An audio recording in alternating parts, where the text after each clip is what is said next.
Pay rent or get out. Those words hit me harder than the truck that put me in this hospital bed. My father stood there, his face red with rage, while my stitches were still fresh, the pain medication barely touching the throbbing in my ribs. When I said no, he slapped me so hard I hit the floor, tasting blood in my mouth, feeling something crack in my chest. "You think you're too good for this family?" he sneered, but he had no idea what was coming. I'm Quiana Graves, 29 years old, and this is the story of how my own father tried to destroy me when I was at my lowest, and how I turned his greed into his greatest downfall. Before I continue, if you're listening to this, please hit that like button and let me know in the comments where you're watching from and what time it is there. Your support means everything to me, truly. The accident happened 3 days earlier.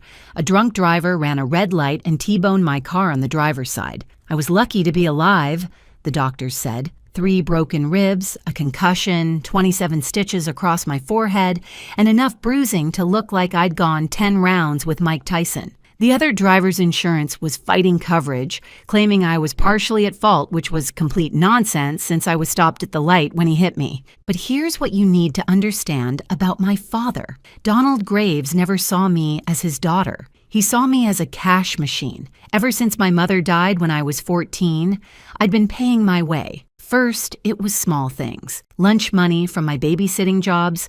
By 18, I was covering my own college expenses while living at home. By 25, I was paying 80% of the household bills, while he spent his money on his new wife, Barbara, and whatever get-rich-quick scheme caught his attention that month. The hospital room smelled like disinfectant and despair. The nurse who witnessed him hit me suddenly found something very important to do at the other end of the ward. That's the thing about my father. He had this way of making people look away. 6'3", built like a linebacker gone to seed, with hands that had worked construction for 30 years before his convenient back injury got him on disability. Funny how that back never hurt when he was playing golf every Tuesday. Barbara stood behind him, clutching her fake Louis Vuitton purse, the one she bought with the credit card she'd opened in my name. I didn't know about that yet, but I'd find out soon enough. She had this nervous laugh, like a chihuahua with anxiety, and she kept doing it now. These little yips of approval every time my father raised his voice. My brother Jake was there too, leaning against the doorframe, scrolling through his phone. 26 years old and still living in his childhood bedroom, still letting Daddy pay for everything while owing me $5,000 from when his brilliant cryptocurrency investment went belly up. He'd promised to pay me back in monthly installments. That was 14 months ago. My father's new girlfriend, Tiffany, waited in the hallway. 22 years old, fresh out of beauty school, with extensions that cost more than my monthly car payment. She kept popping her gum and checking her reflection in her phone screen, completely oblivious to the family drama unfolding. Or maybe she just didn't care. When you're sleeping with a man older than your own father, I guess you learn to ignore a lot. Here's the thing, though. While my father was standing there, screaming about the rent for the room I'd been paying for since I was 18, he didn't know about my side project. He didn't know about the late nights I'd spent building something of my own, the careful planning, the calculated risks. He thought I was just his pathetic daughter, working as a marketing coordinator at a mid-size firm, barely making ends meet. My boss had already called twice, warning me that if I missed any more work, they'd have to let me go. Company policy, he said. Like he was doing me a favor by giving me a heads up 3 days in the hospital apparently exceeded their compassion limit.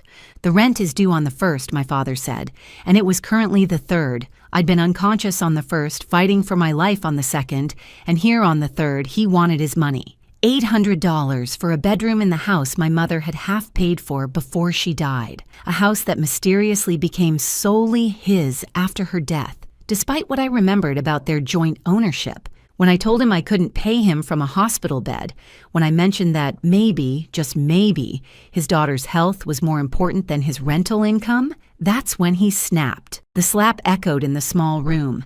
I fell sideways off the bed, my IV ripping out, blood mixing with the existing blood in my mouth. The monitors went crazy, beeping and screaming, but no one came. Barbara did her nervous laugh. Jake finally looked up from his phone, smirked, and went back to scrolling. Tiffany popped another bubble. "You've got 3 days," my father said. "Pay up or get out." Mrs. Chen from next door chose that moment to peek into the room. She'd brought flowers, bless her heart.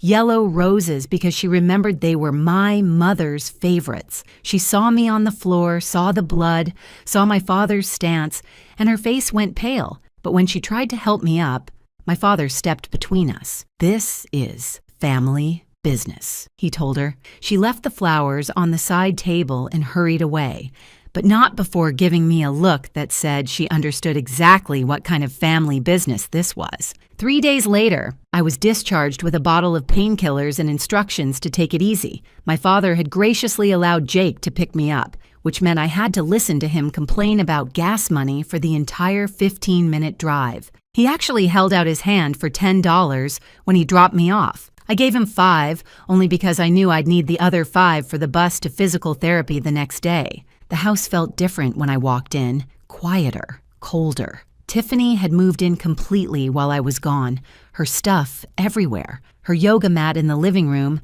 her protein shakes in my section of the fridge, her flat iron on my bathroom counter. She'd actually put a sign on the bathroom door that said Tiffany's Glam Room with a little heart over the eye. Barbara was at the kitchen table, surrounded by papers. Credit card applications, I realized later. She quickly covered them with a magazine when she saw me, but not before I caught a glimpse of my social security number on one of them. She gave me that chihuahua laugh and asked how I was feeling, like I'd been hit by a truck and then by my father, I wanted to say, but I just shrugged and headed to my room. That's when I found the padlock. Not on my door, but on my closet. All my work clothes, my computer, my important documents locked away. A sticky note on the lock said, "See Donald for key rent first." I sat on my bed, which now had Tiffany's leopard print throw pillows on it for some reason, and tried to think. My phone had been buzzing nonstop, work emails piling up, my boss getting increasingly irritated, clients wondering where their projects were. I needed my computer to work from home, but my computer was locked in my closet in my room that I paid rent for in a house my mother had half-owned. The next morning, I left for physical therapy at 7. When I came back at 9, the locks had been changed. My key simply didn't work. I stood there, still in pain, still barely able to turn my head without wincing, jiggling a useless key in a lock that no longer recognized me. Tiffany opened the door eventually, wearing one of my robes, the silk one my grandmother had given me for my college graduation. "Oh," she said, popping that eternal gum, "Donald said you don't live here anymore." She actually tried to close the door in my face, but I wedged my foot in, even though it sent shooting pains up my injured side. That's when I saw them all in the living room. My father, Barbara, Jake, and my father's golf buddy, Randy, who was apparently there to assess the room for its rental potential. They were discussing how much they could charge a real tenant, someone who would appreciate the opportunity. $800 was too cheap, Randy was saying. For a room that size with a private bathroom, you could get $1,200 easy. I stood in the doorway, still in my physical therapy clothes, still smelling like hospital and heartbreak, and watched my family plan my replacement. Jake was the one who noticed me first. He actually laughed, like it was funny. Like his sister being homeless with fresh stitches and broken ribs was the height of comedy. Barbara jumped up and started her nervous routine, but my father just looked at me with this cold satisfaction. "You had 3 days," he said. "It's been 3 days. I tried to explain that my belongings were inside, that I needed my work computer, my clothes, my documents. He said I could have them when I paid the back rent plus a security deposit for the new rental agreement. He'd drawn up $1,200 a month now, thanks to Randy's assessment. Mrs. Chen was watering her garden, pretending not to watch. When my father went inside to get the new rental agreement, she hurried over. She pressed something into my hand, $300 cash and a key to her garden shed. "You can stay there tonight," she whispered. But then my father came back out, and she had to pretend she was just asking about my recovery. He threatened her then, right there in broad daylight. Told her that if she interfered, he'd report her son's food truck to the health department. Make up violations. Mrs. Chen's son's food truck was her pride and joy, the culmination of their American dream. She looked at me with tears in her eyes and went back to her garden. I signed the new rental agreement with shaking hands, not because I intended to pay it, but because I needed my things. My father said I could come back tomorrow with the money and get my belongings. All of them, he promised, though Jake was already wearing my college sweatshirt and Barbara had my laptop bag over her shoulder. That night, in Mrs. Chen's garden shed, surrounded by potting soil and fertilizer, I made a decision. But first, I needed to understand exactly what I was dealing with. So I started making calls to the bank, to credit agencies, to old family friends who might remember things about my mother's death that I was too young to understand at the time. The first credit card company I called informed me that I had an outstanding balance of $5,000 on a card I'd never opened. The second said $3,000. The third said $7,000. All opened in the last 6 months, all with my social security number, all with bills going to my father's address but hidden from me. Barbara, sweet, nervous, Chihuahua-laughing Barbara, had stolen $15,000 worth of my financial future while serving me breakfast every morning. A week later, I was officially homeless but not hopeless. My friend Shannon had let me crash on her couch, even though her apartment was roughly the size of my father's walk-in closet. She worked nights as a nurse, so we barely saw each other. Ships passing in the night, leaving each other notes on the coffee maker. I'd managed to get back into the house once while everyone was out. Tiffany had posted on Instagram that they were all going to some casino for the day, complete with a selfie of her and my father at the slot machines. She was wearing my mother's pearl necklace, the one that had supposedly gone missing after the funeral. The window to my old room was loose, had been since I was 16 and snuck out to go to a school dance my father had forbidden me from attending.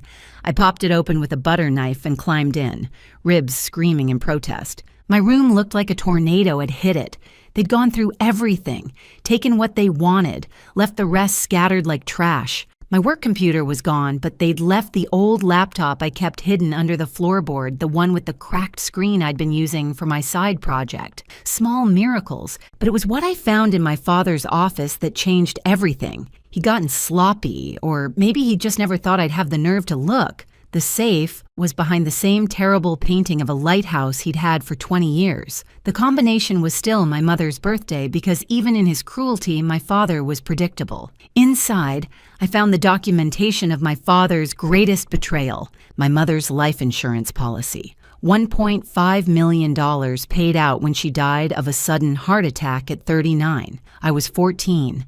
Jake was 11. The policy clearly stated that the money was to be held in trust for her children, accessible when we turned 18 for education and living expenses. I'd gotten nothing at 18. Jake had gotten nothing at 18. We'd both taken out student loans while my father had mysteriously afforded a new truck, a boat, yearly trips to Vegas, and apparently a secret bank account in the Cayman Islands. But that wasn't even the worst part. The worst part was the letter from my mother's doctor, dated a week before she died, warning her about dangerous interactions between her heart medication and a supplement that could cause fatal arrhythmias. The supplement bottle was in the safe, too, prescribed by a doctor I'd never heard of, filled by a pharmacy 2 towns over. The prescribing date was 2 days after the warning letter. My hands were shaking as I took photos of everything. The life insurance documents, the bank statements showing regular transfers to offshore accounts, the Medicare fraud where he was still claiming my mother as a dependent, the tax documents where he'd claimed Jake and me as dependents, even after we'd moved out and filed our own taxes. Then I heard the front door. They were back early. Tiffany was whining about losing $50. My father was in a mood. Barbara was doing her anxious laugh. And Jake was on the phone with someone about borrowing money. I put everything back except for one thing, a USB drive labeled Backup 2019. I slipped it into my pocket and carefully closed the safe. The painting went back on the wall just as I heard footsteps on the stairs. The window wouldn't close properly from the inside, so I had to leave it. I grabbed my old laptop and the few pieces of clothing they'd left behind and made it out the back door just as my father entered his office. The USB drive was a gold mine. Tax evasion going back 15 years. Fraudulent disability claims with video evidence of him playing golf, lifting weights, and helping Randy move a piano. Screenshots of emails discussing hiding assets from the IRS. And most importantly, correspondence with a lawyer about how to access trust funds meant for children if you had power of attorney. That evening, while Shannon was at work, I sat at her tiny kitchen table and started making a plan. But first, I needed to call someone I hadn't spoken to in years, my mother's sister, Aunt Catherine, the one my father had banned from our lives after the funeral. She answered on the second ring, and when she heard my voice, she started crying. "I've been waiting for this call for 15 years, she said. 2 weeks had passed since my eviction, and the bruises were finally fading from purple to green, which I considered an improvement. Shannon said I looked like a walking Monet painting, all impressionistic swirls of color. We developed a routine. She'd leave me coffee and a motivational sticky note. I'd leave her dinner and a recap of whatever drama I'd uncovered that day. Before I continue with what happened next, I need to take a moment to thank you all for listening. Your support, your comments, they keep me going. If you haven't subscribed yet, please do. It really helps more than you know. Aunt Catherine had driven down from Boston with boxes of documents she'd been keeping in her attic. Photos, letters, legal papers, all the things my father thought he'd destroyed. We met at a diner 2 towns over, the kind with cracked vinyl booths and coffee that could strip paint. She looked older, grayer, but her eyes were the same sharp blue as my mother's. She pushed a box across the table and told me something that made my blood run cold. My mother had been planning to divorce my father. She'd hired a lawyer, found evidence of his first affair, documented his gambling problem. The heart attack happened 2 weeks before the first court date. The lawyer my mother had hired was still practicing. Richard Hoffman, senior partner at Hoffman and Associates, with an office that smelled like old leather and justice. He remembered my mother, remembered the case, remembered being suspicious when she died but having no proof. He looked at my evidence, the USB drive contents, the photos from the safe, the credit fraud documentation. Then he leaned back in his chair and said the words I'd been hoping to hear. "We can bury him." But I needed more. My father had made one crucial mistake. He'd kept me on his car insurance to get a multi-car discount, which meant I had legal access to the policy information, including the tracking data from the safe driver discount device he'd installed, the device that showed him driving to and from work every day during the 5 years he'd been collecting disability for being unable to leave his bed. Barbara, meanwhile, was getting bolder. She'd opened 3 more cards in my name, apparently thinking I wouldn't notice while dealing with homelessness and injury. She was using them to fund her new side business,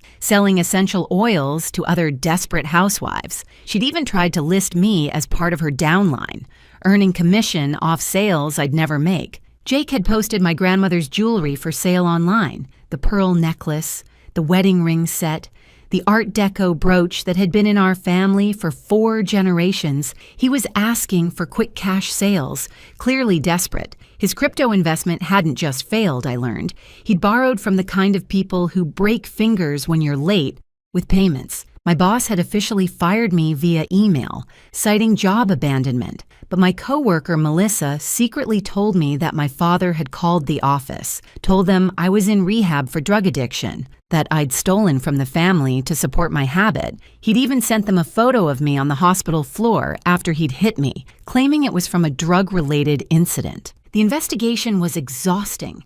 Every day brought new discoveries, new betrayals. My father had remortgaged the house my mother had half paid for, using a forged signature. He'd cashed out her retirement accounts. Using power of attorney he'd granted himself after her death. He'd sold her car to Randy for $1, then Randy had sold it back to him for $1. Some tax evasion scheme they'd cooked up. But the best discovery came from the most unexpected source, Tiffany. She'd called me one night, drunk and crying. She'd found out my father had another girlfriend, someone even younger, barely 18. She wanted revenge and thought I'd help her. I met her at a bar, bought her drinks, and listened to her ramble. Turns out Tiffany was smarter than she looked. She'd been documenting everything, thinking she'd use it for blackmail eventually. Videos of my father counting cash from his under-the-table construction work, photos of him with his disability lawyer, coaching him on how to act more injured, screenshots of his dating profiles where he claimed to be a successful businessman with no kids. She gave me everything for the price of 3 Cosmopolitans and a promise that when he went down, she'd get to watch. The IRS has a whistleblower program. If you report tax fraud and they collect, you get a percentage. The documentation I had went back 15 years. My father owed approximately $400,000 in back taxes, penalties, and interest. The police were interested in the identity theft. $15,000 across 6 credit cards was felony territory. Barbara's nervous laughs wouldn't help her in court. The Social Security Administration wanted to know about the disability fraud, 5 years of payments he wasn't entitled to, plus penalties, plus potential jail time. But it was the discovery about my mother's life insurance that would be the killing blow. Trust fund fraud, insurance fraud, possibly something worse if anyone wanted to investigate her death more closely. Richard Hoffman started filing papers. Quiet at first, building the case. My father didn't know what was coming. He was too busy turning my old room into an Airbnb, posting photos online with descriptions about the charming space in a family home. Family home. The irony was almost funny. Mrs. Chen would text me updates. Your father bought a new truck, she'd write. Barbara got hair extensions. Jake was beat up yesterday, broken nose. Tiffany moved out. New girl moved in. They were spending money they didn't have, living a life built on lies and theft. But the foundation was about to crumble. My side project, the one I'd been building quietly for 3 years, was about to launch. An online consulting firm specializing in helping small businesses recover from fraud. Ironic, maybe. But I'd learned from the best thief I knew. I'd pre-sold enough contracts to cover my living expenses for a year. I'd lined up clients, built the website, created the systems, all while my father thought I was just his pathetic daughter, bleeding out on a hospital floor, begging for mercy. He had no idea what was coming. None of them did. The evidence was compiled. The agencies were notified. The lawyers were ready. The trap was set. All I had to do now was spring it. 1 month after that hospital slap, I was sitting in a real office for the first time in weeks. Not my old cubicle where my father had destroyed my reputation, but my own office. Well, technically, it was a shared workspace I'd rented for a day to meet my first official client, but it felt like the White House to me. My business, Phoenix Financial Recovery, had officially launched. The irony of the name wasn't lost on me, rising from the ashes of my father's destruction. My first client was actually Mrs. Chen's nephew, whose restaurant partner had embezzled $40,000. Within 3 hours, I'd traced the money through 6 shell companies to a casino account. He paid my $5,000 fee on the spot. But while I was building my future, I was also systematically dismantling my father's past. The IRS works slowly until they don't. The first sign something was happening was when my father's bank account got frozen. Mrs. Chen sent me a text with 17 exclamation points.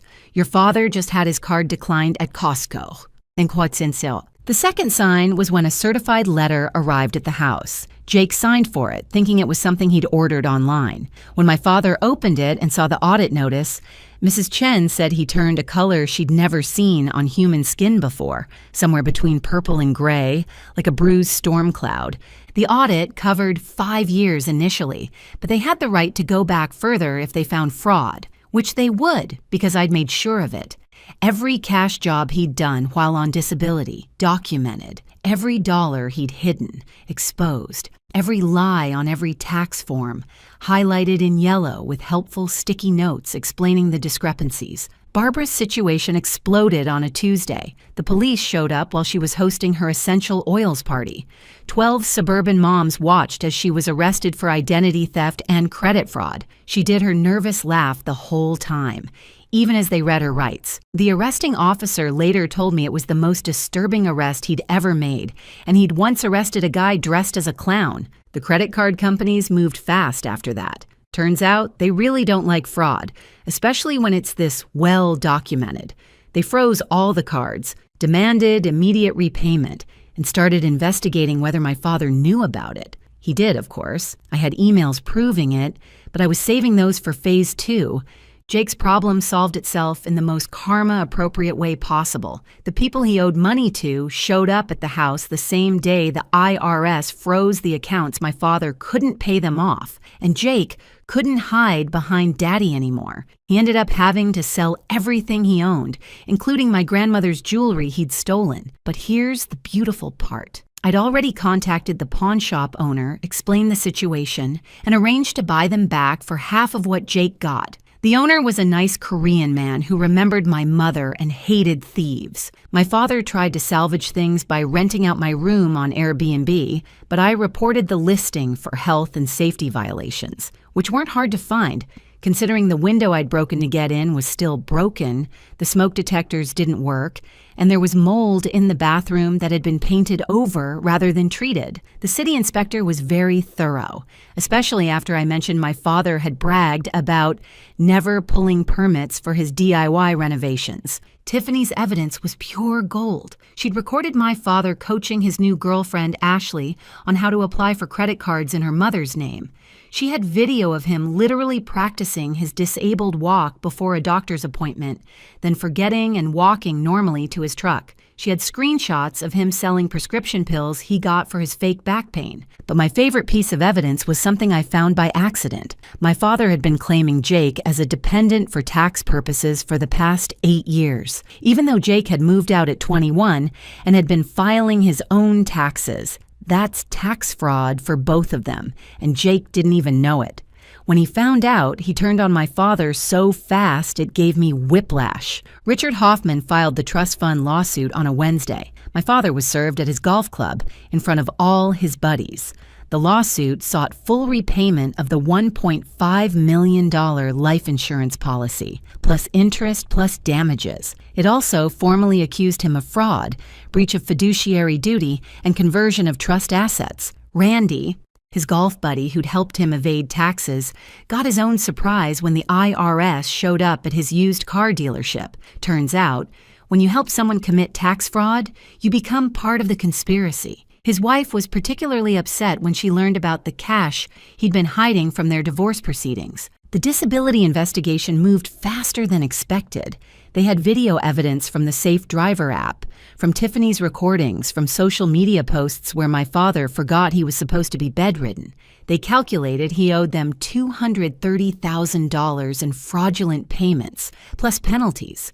My online business was thriving. Word spread quickly in the small business community about the woman who could track down hidden money and expose fraud. I was booked solid for 3 months out, raising my rates twice and still having to turn clients away. The best part? I was documenting everything on a blog, anonymously, of course. How to Survive Family Financial Fraud became my most popular post, shared thousands of times. The ad revenue alone was paying my rent at the new apartment I just signed a lease for, a beautiful 2-bedroom with a balcony where Mrs. Chen could visit for tea without fear of my father's threats. The house of cards was falling, and my father was scrambling to prop it up. He tried calling me, leaving voicemails that ranged from threatening to pleading to sobbing. I saved everyone. Evidence for the restraining order I'd eventually need. He tried to liquidate assets, but everything was frozen. He tried to borrow money, but his credit was destroyed. He tried to get his new girlfriend to help,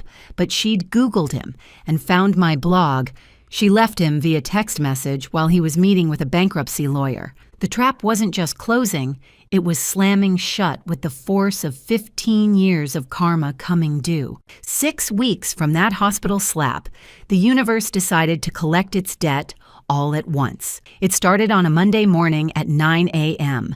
when the IRS showed up with a seizure notice. Mrs. Chen had a front row seat and gave me a play-by-play over FaceTime. They took my father's new truck first, the one he'd bought with my mother's trust fund money.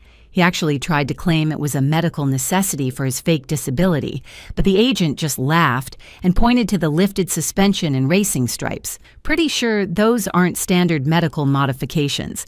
They tagged everything in the house for auction. The boat, the jet skis, the home theater system, even Barbara's essential oils inventory. She wasn't there. She was in county jail, unable to make bail because their accounts were frozen. Her lawyer had already contacted me about a plea deal. I told him I'd think about it, but we both knew I wouldn't budge. The trust fund lawsuit had triggered an investigation into my mother's death. I hadn't pushed for it, but once the authorities saw the life insurance documents and the suspicious timing, they opened a cold case review. My father panicked and tried to destroy evidence, but Tiffany had already given the police the safe combination. They found everything, including documents I hadn't even known existed. Jake cracked like an egg. Faced with his own tax fraud charges, he agreed to testify against our father. He admitted to knowing about the trust fund, about helping hide assets, about the fake disability claims. He even revealed something I didn't know. My father had a second family in Florida, a woman he'd been sending money to for 10 years, with 2 kids he claimed on taxes in that state too. The Florida revelation brought in the FBI for interstate fraud. My father went from facing state charges to federal ones. The prosecutor called me personally to say it was one of the most extensive family fraud cases she'd ever seen. But the real circus started when the story went viral. A local reporter had been following the case after the very public arrest at the golf club. She'd interviewed Mrs. Chen, some of my former co-workers who knew the truth, and even Tiffany, who showed up to the interview in full glam wearing my mother's pearl necklace, which I'd bought back and given to her as a thank you gift. The headline read, "Local Man Defrauds Dead Wife's Trust, Leaves Daughter Homeless After Accident." It got picked up by national news. My blog traffic exploded. I had to upgrade my hosting twice in one day. My father tried to do damage control. He went on local radio claiming I was a disgruntled daughter making things up for attention. But the host had done his homework. He played audio of my father from his disability hearing, claiming he couldn't walk, then played video from that same day of him carrying a refrigerator upstairs for his under-the-table moving business. The interview ended with my father screaming profanities and threatening to sue everyone. The station had to bleep so much of it that it sounded like Morse code. It became a meme. Someone even made a remix that hit 1 million views on TikTok. The IRS auction was scheduled for a Saturday. I showed up with cash, prepared to buy back anything of my mother's they were selling. But here's where the story gets beautiful. The auctioneer recognized me from the news he'd lost his own mother young and understood what this meant. He made sure every single item of sentimental value went to me for the minimum bid. My mother's china set, $1. Her wedding album, $1. The rocking chair she'd nursed us in, $1. Other bidders started catching on and stepping back, letting me reclaim my heritage $1 at a time. An older woman in the back was crying. She hugged me afterward and said my mother would be proud. My father watched from his car, unable to enter because of the restraining order I'd gotten after he'd shown up drunk at Shannon's apartment. He had to witness his entire life being sold off, his house being emptied, his world crumbling, and he couldn't do anything but watch. The criminal trial was set for 3 months out, but the financial destruction was immediate. The IRS wanted $600,000 including penalties. Social Security wanted $230,000. The trust fund lawsuit judgment came back at $2.1 million with interest. His total debt was over $3 million. He declared bankruptcy.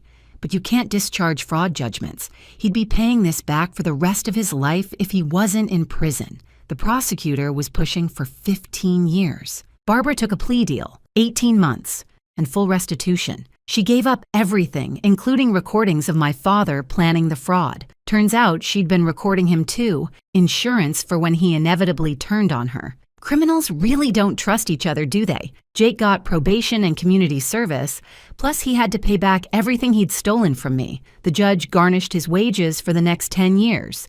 He got a job at the car wash my father used to mock, the exact one where he'd said only losers work. He had to wear the uniform with the little hat and everything. The second family in Florida sued my father for fraud and emotional distress. The woman had been told he was a widower with no children, that he was wealthy from his construction business. She'd been living off his payments, not knowing it was stolen money. She was actually a nice lady, a teacher who'd been conned just like the rest of us. We talk sometimes now, bonded by our mutual desire to see him rot. But the sweetest moment came when my business hit its first million in revenue. 6 weeks from homeless to millionaire. At least on paper, I celebrated by taking Mrs. Chen to the nicest restaurant in town, the one my father had always claimed was too expensive for us, but where he'd taken his girlfriends. We sat at the best table, ordered champagne, and toasted to karma. The waiter recognized me from the news and comped our dessert. The chef came out to shake my hand. The whole restaurant knew my story, and they were all Team Quiana.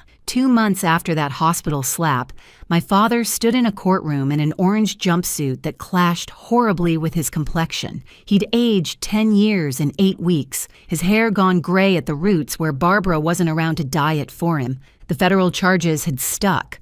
Wire fraud, mail fraud, tax evasion, and conspiracy. The state added elder abuse charges when they found out he'd been stealing from my grandmother before she died. She'd had dementia, and he'd convinced her to sign over her Social Security checks. His lawyer tried to paint him as a grieving widower who'd made mistakes, but the prosecutor had receipts, literal receipts, from Vegas trips, from his boat purchase the day after my mother's funeral, from the breast augmentation he'd bought for girlfriend number 3 while I was taking out student loans. The judge wasn't sympathetic. She'd seen the hospital security footage of him slapping me. She'd read the emails where he laughed about leaving me homeless. She'd reviewed the trust fund documents showing he'd stolen from his own children while we struggled. 15 years. That was the sentence. 15 years in federal prison, no possibility of early release for 5. He'd be 72 when he got out. If he lived that long, he'd miss everything. Any grandchildren I might have, any chance to redeem himself, any possibility of a normal life. But before they took him away, the judge allowed victim impact statements. I'd prepared mine for weeks, practicing in front of the mirror until I could say it without crying. I told the court about growing up without a mother, about working 3 jobs in college while he spent my trust fund on gambling. I told them about the nights I'd gone hungry so I could pay the rent he demanded. I told them about the hospital, the slap, the blood in my mouth, the fear that he might actually kill me one day. But I also told them about my success, about my business that now employed 12 people, about the foundation I was starting for young women who'd been financially abused by family members, about the book deal I'd just signed to tell this story to the world. I looked him in the eye and said, "You tried to bury me, not knowing I was a seed. Now watch me grow." The courtroom erupted in applause, which the judge allowed for exactly 3 seconds before calling for order. My father tried to respond, but his own lawyer put a hand on his shoulder and shook his head. There was nothing left to say. Barbara was already serving her time, teaching yoga to other inmates and writing me letters apologizing, asking for forgiveness. I sent them back unopened. Some bridges are meant to stay burned. Jake had a different journey. The garnishment of his wages had forced him to actually work for the first time in his life. The humiliation of the car wash had humbled him. He'd started attending Gamblers, Anonymous, got a second job, and was slowly paying back what he owed. He'd written me a letter, a real one, not asking for anything. He'd admitted he'd been jealous of me our whole lives, that Dad had pitted us against each other, that he'd chosen the easy path of being the golden child while I'd fought for everything. He said he was sorry about Mom, about the jewelry, about not standing up for me at the hospital. I wrote back, just once. I told him forgiveness was earned, not given, but that I was watching his progress. Maybe someday we could be siblings again. Maybe. The house was foreclosed on. My father had leveraged it to the hilt, and without his illegal income, the payments couldn't be made. It went to auction, and you'll never guess who bought it. Mrs. Chen's son, the one with the food truck my father had threatened. He'd saved for years and got it for half its value. He turned it into a community center for elderly Asian immigrants, a place for them to gather, take English classes, get help with paperwork. He put a plaque by the front door. In memory of Linda Graves, it said, a mother taken too soon. My mother would have loved that. She'd always been kind to Mrs. Chen, always helped with translations and rides to appointments. The investigation into my mother's death remained open but inconclusive. The supplement that could have caused her heart attack had been legally prescribed, even if suspiciously timed. Without concrete proof of intent, they couldn't charge him with murder. But everyone knew. The whole town knew what he'd probably done. His reputation was destroyed beyond repair. His golf club revoked his membership. His favorite bar banned him for life. Even the grocery store employees would mysteriously run out of whatever he tried to buy. He was a pariah before he even got to prison. I used part of the recovered trust fund money to hire a forensic accountant to find everything else he'd hidden. We discovered accounts in the Bahamas, cryptocurrency wallets, even gold coins buried in the backyard like some paranoid pirate. Every penny was seized and put toward his debts. The book advance was substantial, enough to buy my own house outright. I chose a beautiful Victorian 3 blocks from Mrs. Chen, with a garden where I could grow the yellow roses my mother had loved. The first night in my own home, I sat on the porch swing and cried. Good tears, finally, tears of relief, of freedom, of victory. My business had grown beyond my dreams. We'd helped recover over $50 million in the first year, taking a percentage that made me wealthy beyond anything I'd imagined. I hired Shannon as my operations manager. Gave her a salary that let her quit nursing and work normal hours. I hired other women who'd been financially abused, trained them, gave them careers and hope. 6 months after that hospital slap, I stood at my mother's grave with news she would have loved. The yellow roses I'd brought seemed to glow in the morning sun, and for the first time in 15 years, I felt her presence as comfort rather than sorrow. Dad got 15 years, I told the headstone. Barbara's in jail, Jake's actually working, and I'm okay, Mom. I'm more than okay, I'm thriving. The foundation I'd started, the Linda Graves Fund for Financial Freedom, had just given its first grants. 10 women, all under 30, all escaping financial abuse from family members. We provided emergency housing, legal assistance, and financial counseling. One recipient had already started her own business with our help, a bakery that donated day-old bread to shelters. My father had been in prison for 2 months when I got the call. He'd been beaten by other inmates after they found out he'd stolen from his dead wife's children. He was in the infirmary, would recover, but would need protective custody for the rest of his sentence. Alone, isolated, afraid every day. I didn't feel sorry for him. I felt nothing, which was its own kind of freedom. Jake had surprised everyone by actually sticking to his redemption. He'd paid back half of what he owed already, working 80-hour weeks between the car wash and a night janitor job. He'd even started dating a nice girl from his GA meetings, someone who understood struggle and growth. He'd sent me a photo of them at a free concert in the park, both smiling genuinely. I'd smiled back, alone in my office, and saved the photo. Barbara had found religion in prison because of course she had. She'd become the chaplain's assistant,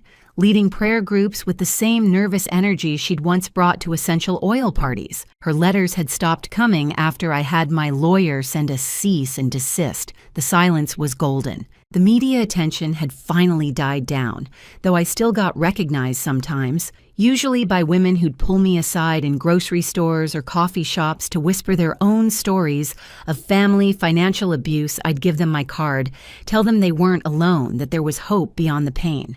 My business had expanded to 3 cities, with plans for national coverage by year's end. We'd been featured in Forbes, The Wall Street Journal, and even 60 Minutes' Anderson Cooper had called my story a testament to resilience. My father had probably watched that interview from his cell, though the thought gave me no satisfaction. The best revenge was living well, and I was living exceptionally. Mrs. Chen had become my unofficial grandmother, joining me for Sunday dinners and teaching me to make her famous dumplings. Her son had turned my childhood home into a beautiful community space, and sometimes I'd stop by to teach financial literacy classes in the room that used to be mine. The irony wasn't lost on me, teaching economic empowerment in the space where I'd been economically enslaved. The surprise came when Ashley, my father's last girlfriend, reached out. She was 18, traumatized, and pregnant. My father had convinced her to drop out of high school,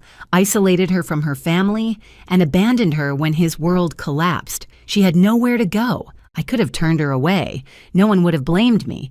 But I saw myself in her eyes, another girl my father had tried to destroy. I connected her with the foundation, got her into transitional housing, helped her get her GED. When her daughter was born, she named her Linda, after my mother. I cried when she told me, the kind of tears that heal old wounds. The ultimate plot twist came when the IRS whistleblower payment came through. 30% of what they collected from my father's tax fraud, just over $200,000, deposited directly into my account on a random Tuesday. I stared at the balance for an hour, calculating how many women the foundation could help with that money. But first, I did something for myself. I flew to Paris, first class, and stayed for 2 weeks. I'd always dreamed of seeing the Eiffel Tower, eating real croissants, walking along the Seine. My mother had promised to take me for my 16th birthday, a promise my father had broken along with everything else. I sent him a postcard from the top of the tower. The message was simple: wish you were here. Just kidding. Q. When I returned, there was a letter waiting from Aunt Catherine. She'd been diagnosed with cancer, stage 3, and wanted to see me. I drove to Boston that night, held her hand through chemo treatments, moved into her guest room to help with her care. She'd been there for me when I'd needed truth. Now I'd be there for her through whatever came next. She recovered, against all odds. We celebrated with champagne and plans for her to move closer to me. She'd sell her Boston house, buy something near mine and Mrs. Chen's. We'd form our own little family, chosen and cherished, bound by love rather than blood. The final cosmic justice came in month 6, my father's prison job assignment, financial clerk in the library, helping other inmates with their taxes. He made 14 cents an hour, which was garnished for restitution. At that rate, he'd need to live to be 400 to pay everything back. His new girlfriend turned out to be an IRS auditor who'd been investigating him separately. She'd played him like a fiddle, gathering evidence while pretending to fall for his charms. She sent me a thank you card with a Starbucks gift card inside.